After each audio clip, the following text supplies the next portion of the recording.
जाति कैसे पूछ ली, ये बताइए बस। आप जाति कैसे पूछ सकते हैं? आप बताएं, जाति कैसे पूछ सकते हैं? आप पूछ के दिखाओ जाति को।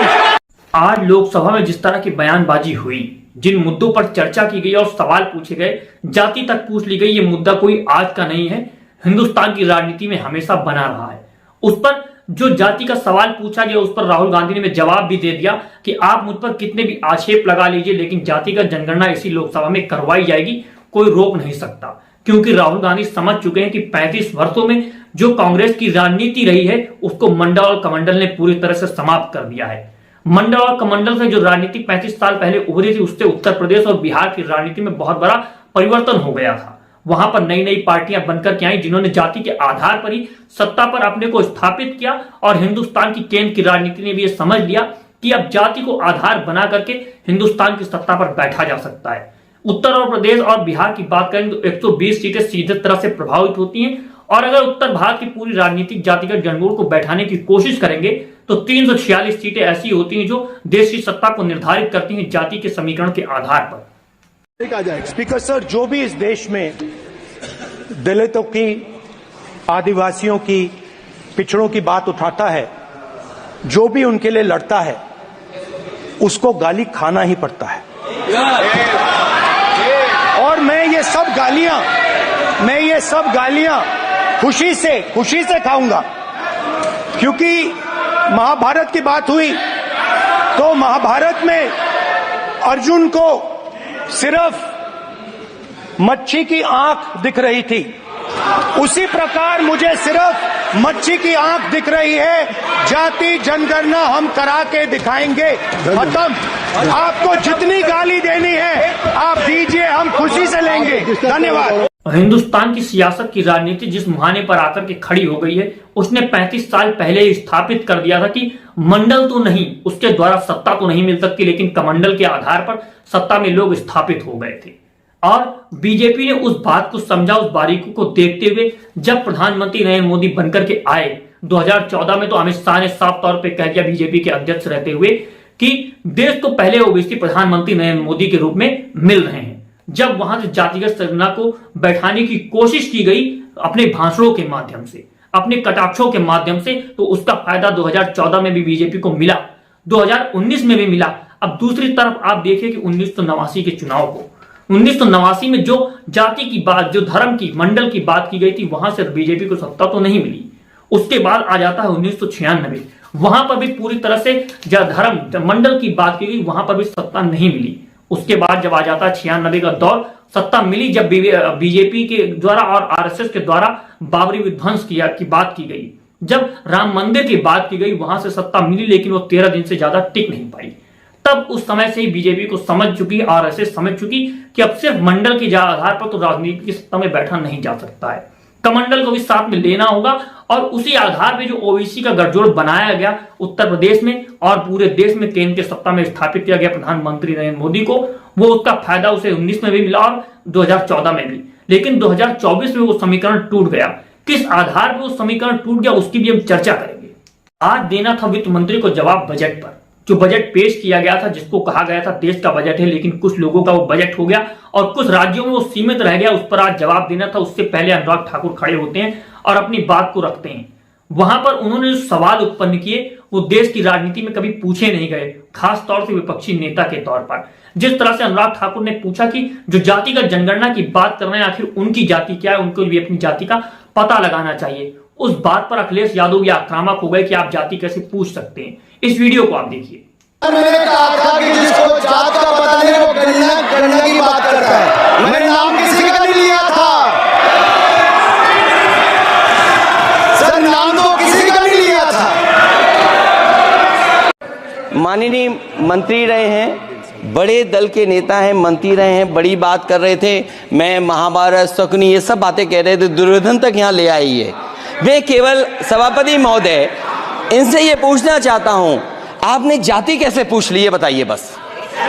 आप जाति कैसे पूछ सकते हैं? आप बताएं, जाति कैसे पूछ सकते हैं? आप पूछ के दिखाओ जाति को। आप जाति कैसे पूछोगे तुम? राहुल गांधी भी इस बात को समझ गए कि प्रधानमंत्री नरेंद्र मोदी अब सामना करना नहीं चाहते हैं, क्योंकि वो उन बातों का जवाब नहीं दे पाएंगे जिस बात को लेकर के राहुल गांधी आक्रामक हैं।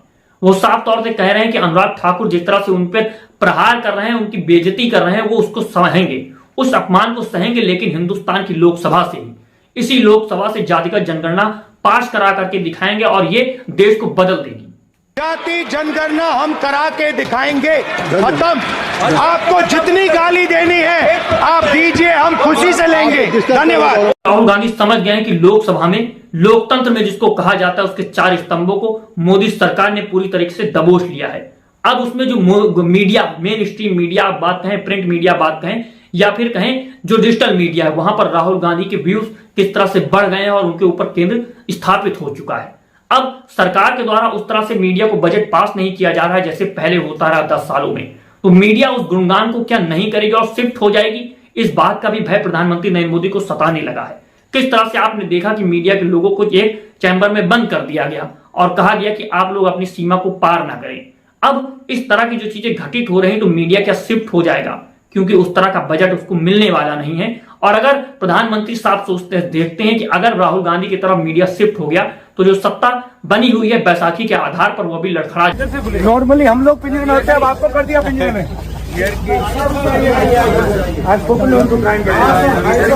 विपक्ष के तौर पर जिस तरह से राहुल गांधी को 20 सालों तक प्रताड़ित करते रहे गिरदी मीडिया, उसके बाद 10 साल में जब लोकसभा में वो मौजूद रहे, प्रधानमंत्री नेतृत्व कर रहे थे सरकार का, उस आधार पे भी जो खामोशी थी अब वो आक्रामक हो चुकी है, क्योंकि वो विपक्षी नेता बन चुके हैं। जिस आधार पे वो अपनी बातें रखे हैं, अब याद आ जाती रामविलास पासवान की, जब रामविलास पासवान साफ तौर पे कहते थे कि जातिगत जनगणना होनी चाहिए और उसी आधार पे जिसका जितना हक है उसको उतनी भागीदारी मिलनी चाहिए। उन सारी चीजों को क्या उनके जो बेटे चिराग पासवान है उन चीजों को समझेंगे? जो मोदी सरकार में हनुमान की बात करते हैं, खुद को हनुमान बताते हैं मोदी सरकार का, क्या अपने पिता की कही बातों को स्मरण कर पाएंगे और लोकसभा में जवाब दे पाएंगे? क्या वो अपने मनोस्थिति समझ पाएंगे कि उनके पिता किस तरह की राजनीति करते थे, किस आधार पर सत्ता के साथ खड़े भी होते थे तो अपनी बातों को स्वीकार करवाते थे और मनवाते थे? तो क्या वो राहुल गांधी के साथ खड़े होंगे या फिर वो पूछेंगे कि कौन राहुल गांधी?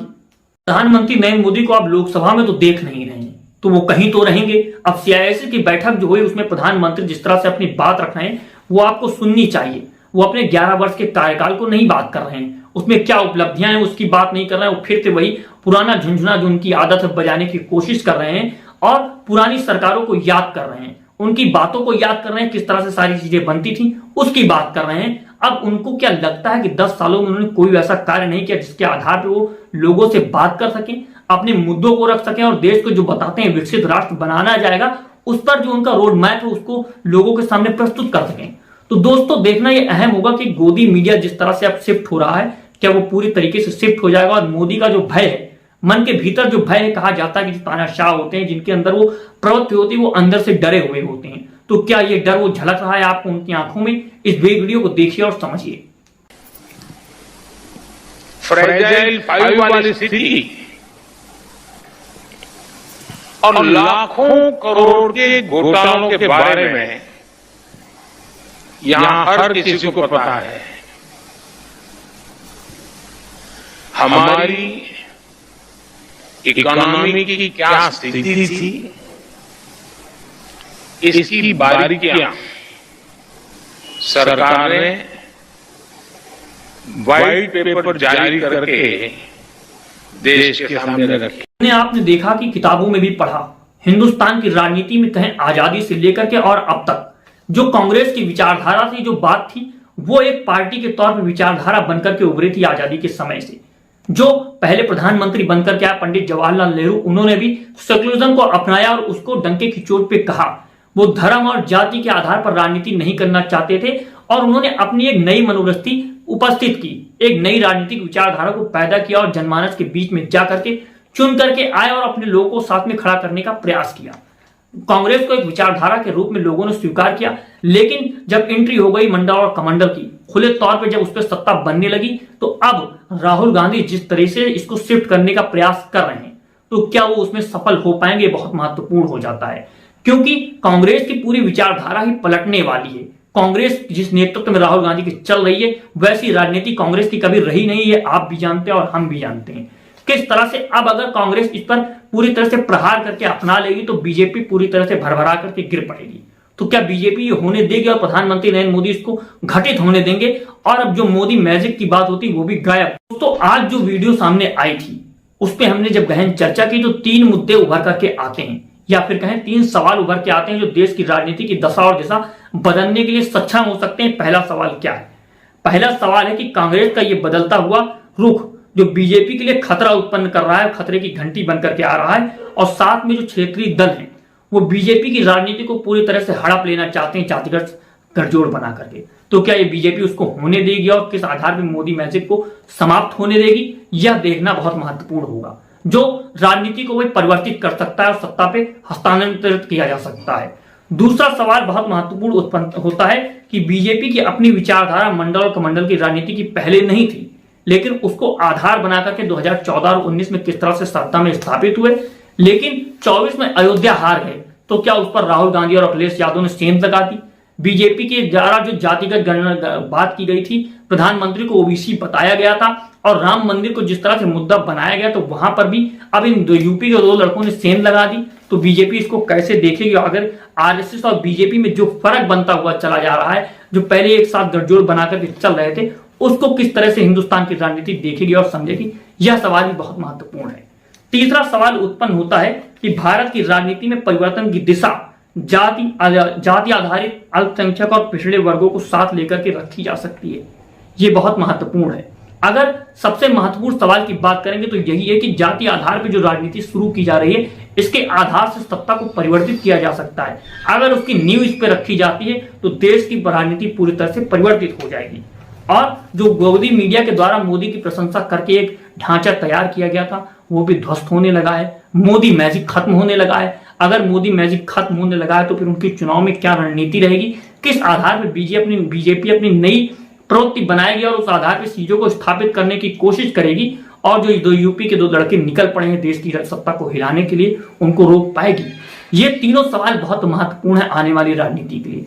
तो दोस्तों, अगर आप चाहते हैं कि ऐसे विश्लेषण करके वीडियो में आपके सामने प्रस्तुत करते रहें तो वीडियो को ज्यादा से ज्यादा शेयर कीजिए, चैनल को सब्सक्राइब कीजिए। आप देख रहे हैं 2 बोल न्यूज, मैं आमिर खान आजाद।